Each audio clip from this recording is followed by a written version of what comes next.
Sugatan naman ang isang lalaking may kaarawan matapos siyang saksakin ng kanyang kababatang nakatampuhan daw niya. Balitang hatid ni James Agustin ng Super Radio DZBB. Hindi lubos akalain ni Michael Garillo sa nagdiriwang ng kanyang kaarawan kahapon. Nasaksak ang matatanggap niyang regalo mula sa kababata na nakasalubong sa Pasay City. Pauwi na raw siya galing trabaho na maimbitahan ng ilang kaibigan na nagiinuman pasado alas 10 kagabi. Akala ko nasa good mood siya kasi nakangiti sa akin. Aapiran ko lang sana. Kaso yung malapit na ako, inanuhan na ako ng saksak. Tapos doon na kami nagkagulo. Hinaano ko lang yung panaksak para hindi na maparami yung saksak sa akin. Agad na isinugod sa ospital ang biktima na nagtamo ng 3 saksak ng kutsilyo, 2 sa ulo at 1 sa kaliwang balikat. Depensa naman ng sospek. Sobrang galit ko sa kanya. Saksak ko siya. Katampo kami dalawa.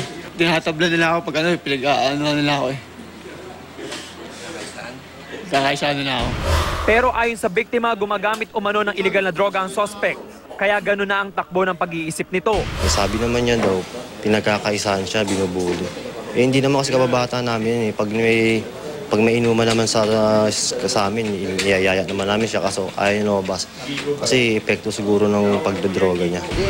Kahit pa humihingi na ng tawad, desidido ang biktima na magsampa ng kaso laban sa sospek. Sasampa natin siya ng kasong frustrated homicide. Kasi po? Kasi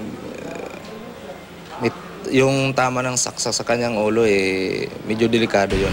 James Agustin, GMA News.